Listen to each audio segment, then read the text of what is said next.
Well, hi everyone. I'm Imogen Gingell. I'm from the University of Southampton. I'm going to talk about shocks and transitions in space physics. Catchy title with a very kind of tortured analogy to get a common theme through all this thing, but hey ho. First, I just want to thank Prism for inviting me to talk to you all today. It's always nice to take a trip out somewhere nice like Exeter.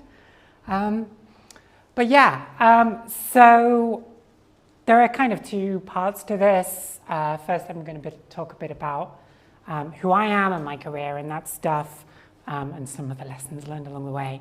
And then I'll talk about some of the research I do, which is kind of hinted at by the Hubble image in the background of my title slide here. So let's start with the who I am question.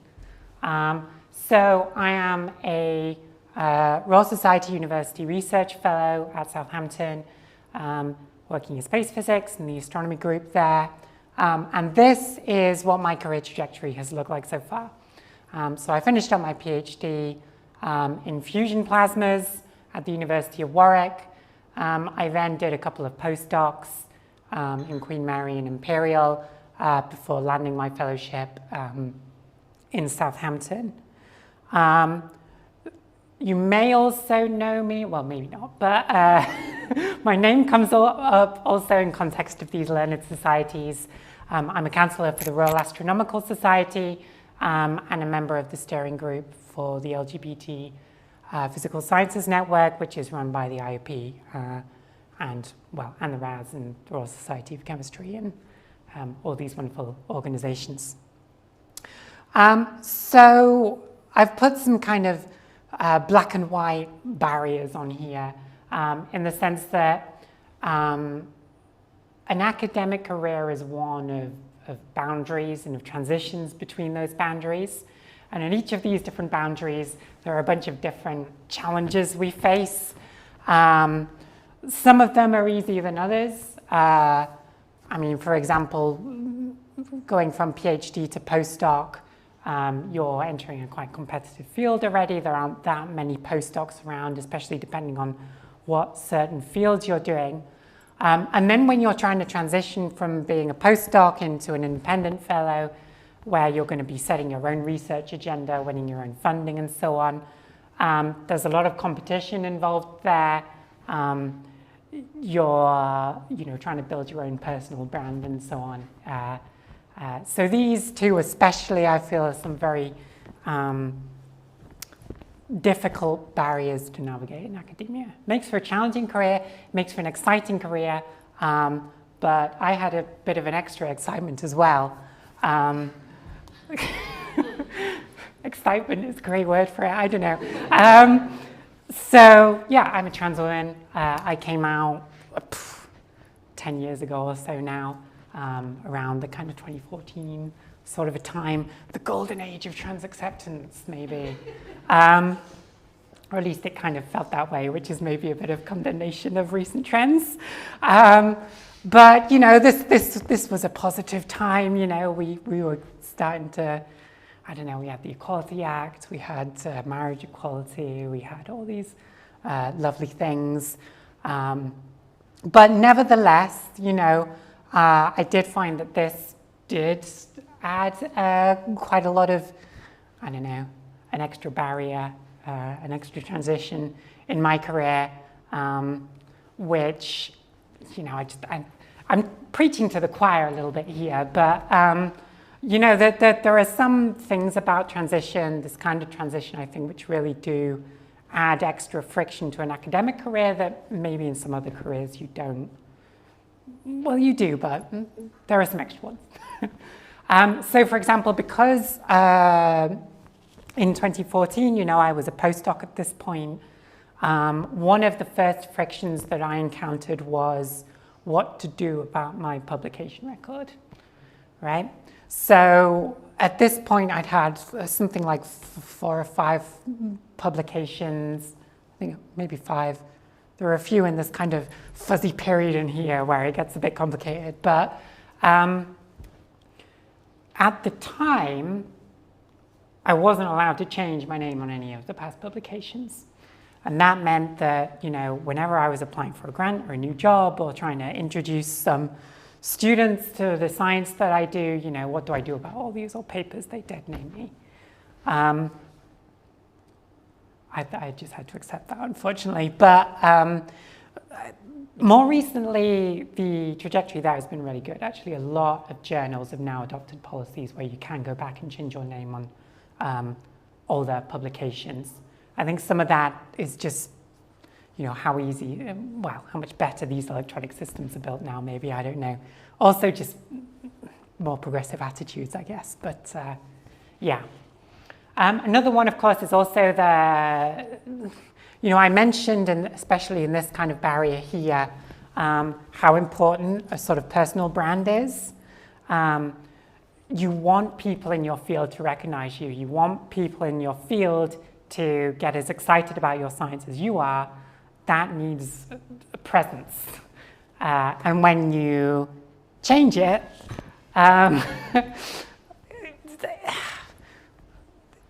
you lose that continuity, you lose allies in some cases, people who you thought you're on your side in the bad cases. You also gain some, you meet new people from these things, which is always great. But it is something to bear in mind if you ever have, trans colleagues, that this is something they might have to deal with. And third, of course, is the dreaded medical system. So, for those of us who do choose to medically transition to some extent, this is a massive weight on an academic career. Because, especially in space physics, something that's really common is for people to go abroad, right? You want to go to the US, where NASA is based. You want to go to the Netherlands or France or Germany, where ESA have a really strong presence. If you're on a GIC waiting list and waiting for 5 years, can't do that. And going to Europe isn't going to help you with that either, because a lot of the European countries also have as draconian systems as we do. So I was really fortunate. You'll see that these are all in the UK, all my institutions. So I managed to weather that storm. I was lucky. The right opportunities came around at the right times. But it certainly was to the wire, days came down to whether this was going to be viable for me. Hours in some cases, actually. But it was, I'm fortunate, here I am. So let's talk about science. What do I actually do? I've been talking to you about my journey so far.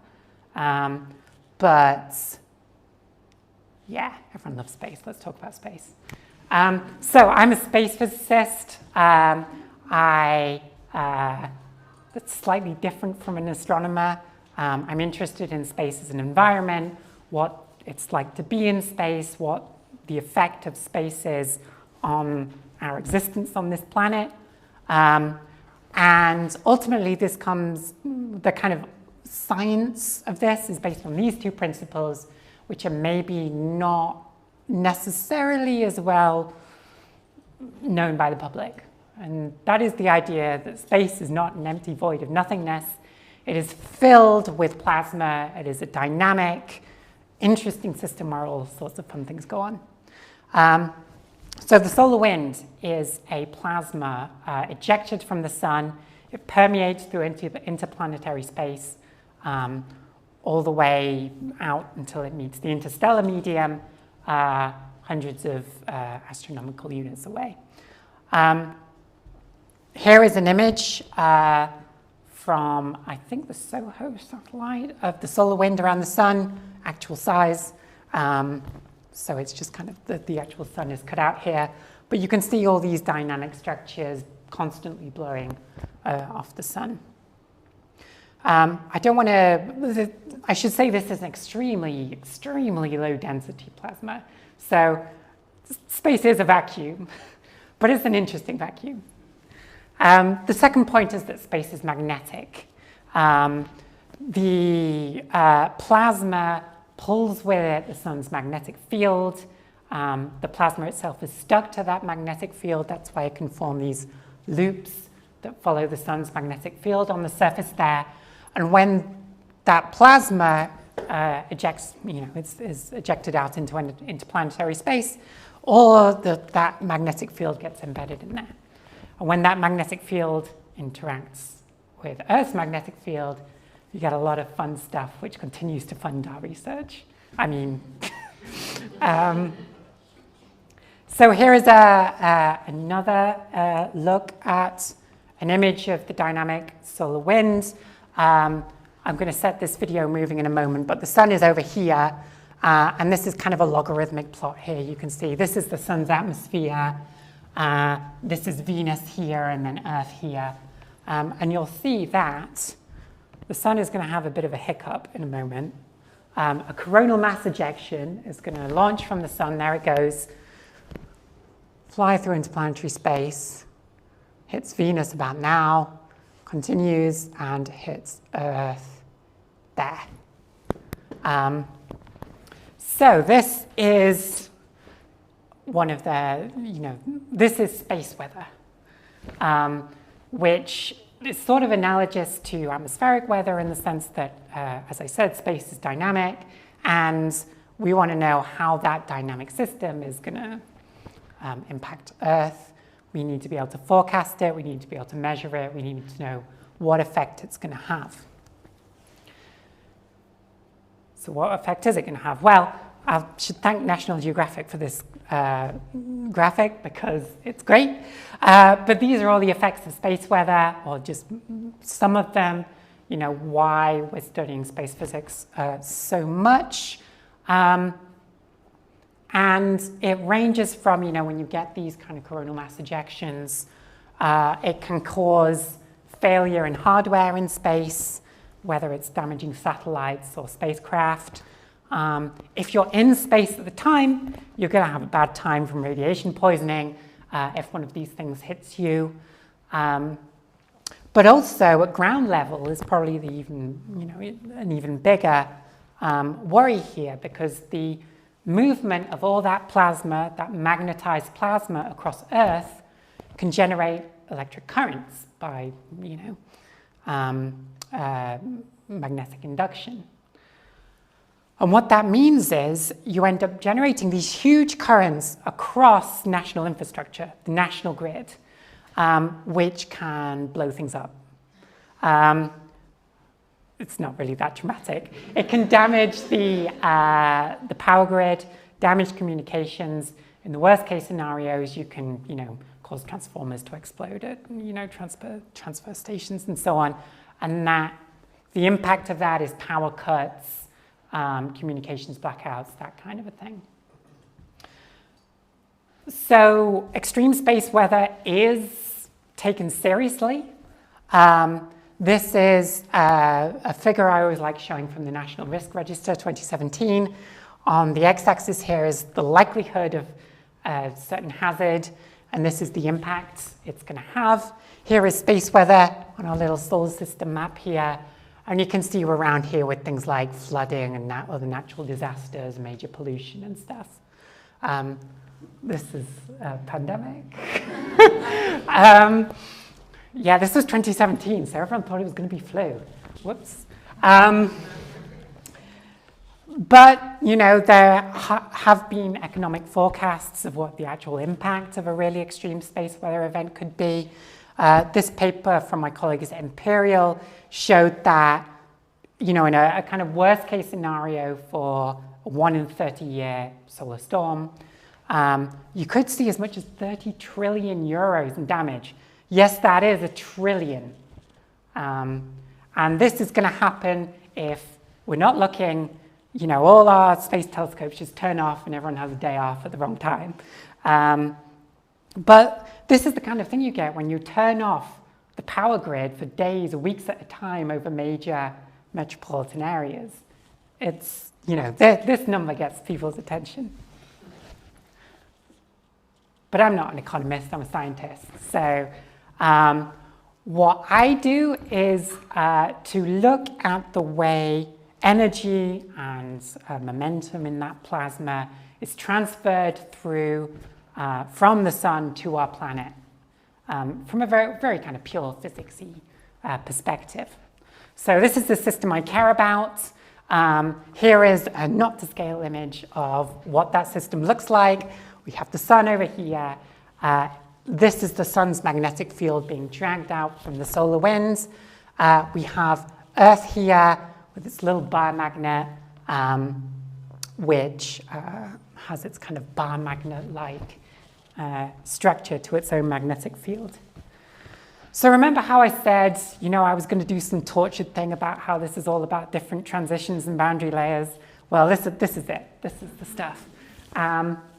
So because plasma gets stuck to magnetic fields, that means that different magnetic fields can act as shields against plasma. So when the sun's plasma hits Earth's magnetic field, it all gets deflected. And that generates a couple of really interesting boundary layers, a couple of interesting transitions, which have been the basis of my research for, well, since I finished my PhD, pretty much. So the first of these is the magnetopause. Color, I should have put a more stronger color. But essentially, the magnetopause is around here. It is the boundary between Earth's magnetic field and the sun's magnetic field. Plasma cannot, asterisk, cross that boundary. It does because of this thing, which we'll get to in a moment. But the second is the bow shock, which is really where most of my scientific attention is focused these days. The bow shock is a shock wave that exists in the solar wind between Earth and the solar wind. That slows down the plasma, deflects it around the planet, and yeah, it's directly analogous to the sonic boom you get from an aircraft speeding faster than the speed of sound through a gas, something like that. So I'm really interested in how shocks in space work, and specifically, what electromagnetic processes are behind the heating and slowing of that plasma when it reaches Earth. Because the density is so low in those space plasmas, you can't do that by having particles hit against one another, like you can in a gas. So shock waves in space work very differently to shock waves in gases. But they do look very similar. So here is a shadowgram of a supersonic bullet plowing through some gas. You can see that there's a shock wave here. So this is where you get the kind of supersonic flow of the gas towards the bullet. When it hits this, it suddenly slows down, bang, it gets hot, it gets slow. Anything else? No, because it's not magnetic.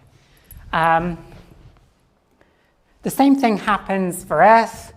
Earth is plowing through the solar wind faster than the speed of sound, and you get this bow shock forming here. This is a cool survey made by these folks at Michigan, in Michigan here. So this isn't just a space physics thing, right? These shock waves exist all over astrophysical plasmas. Here are already great couple of images from a couple of space telescopes. So thank you to the astronomers for your PR campaign. You make everyone love space with pretty pictures. This is bow shock around the star at L Orionis. That is a star plowing through the interstellar medium faster than the speed of sound. This is a supernova remnant. A star has exploded. That is a blast wave propagating into the interstellar medium. The actual shock wave isn't all this fuzzy stuff. It's this purple thing around the edge that shows up in X-rays. So that's the kind of thing you see when you have like a bomb exploding in the atmosphere, that spherical shell blasting out. Okay, so how do I look at these kinds of structures?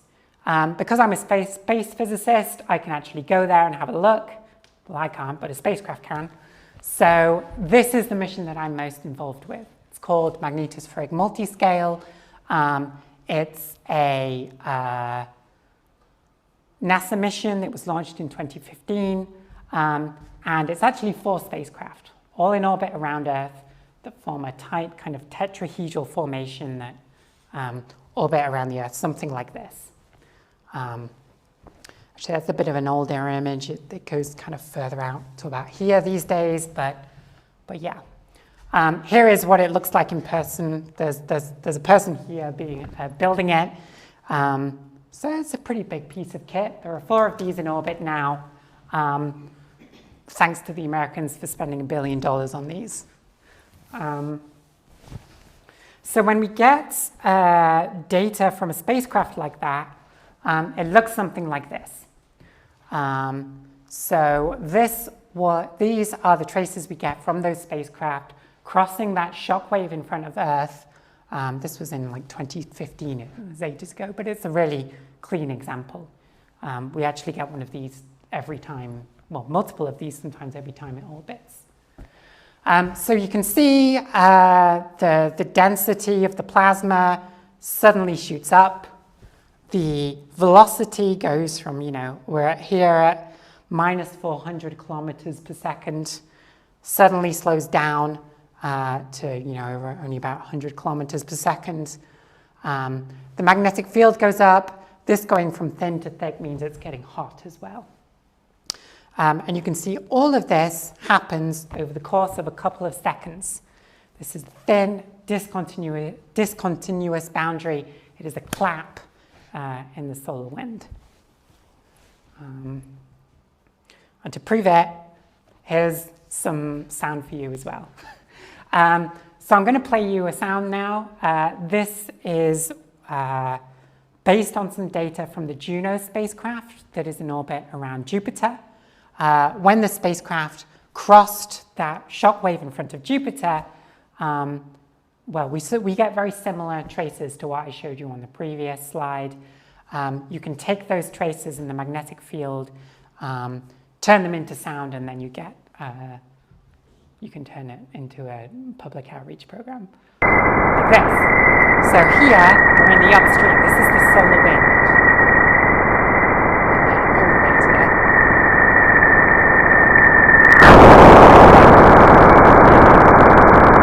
so that's what a shockwave in space sounds like, which I think is pretty fun. But you can see it's really quite analogous to the way it works in atmospheres. It sounds a bit like a sonic boom, right? It's just that where in the atmosphere those are kind of pure sound waves. In this, they're magnetic waves, magnetosonic waves, really. But we don't have a time to do some of that kind of plasma physics.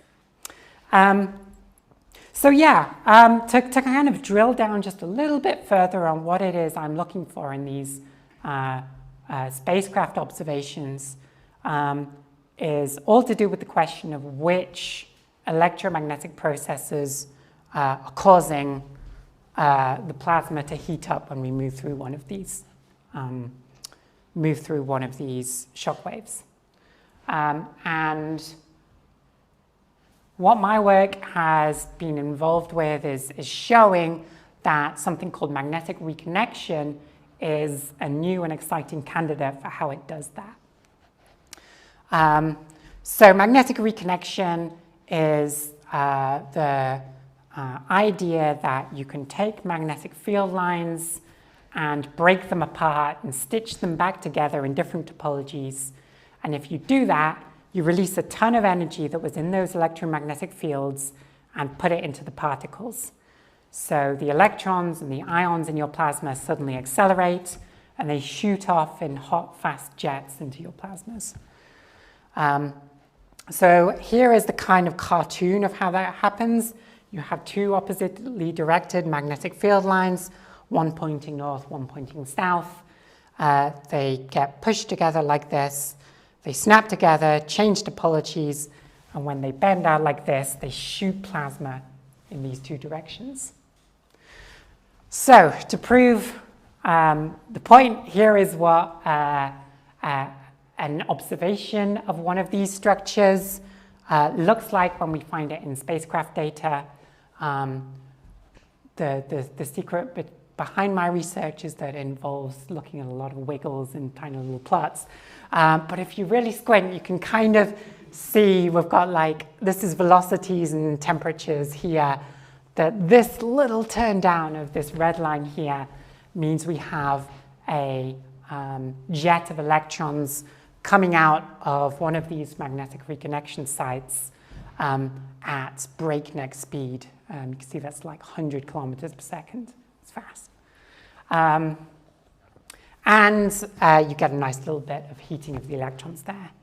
And the idea that this is one tiny, tiny, tiny little structure, tiny in space scale, so it's like 50 kilometers long, but it's, that's very, very small. So that's what observational data looks like. The second thing is simulations. So just before I finish up, I'll show you a pretty picture of a simulation I did to try and figure out what we were seeing in the data. So here is the magnetic structure of a shockwave in space brought to you in the trans-pride colors. And there you can see all this lovely, complex magnetic messiness in the shockwave there as the solar wind drives into Earth's magnetic field, which is on this side over here. You can just enjoy the funny lines and pretty colors. But yeah, that's what I wanted to talk about. The takeaway, I suppose, is to remember that space weather is a thing, that it is a significant thing to our society that we need to be prepared for. And I don't know, it gives us some pretty cool, pretty pictures as well. But thank you all for listening. I'll take any questions.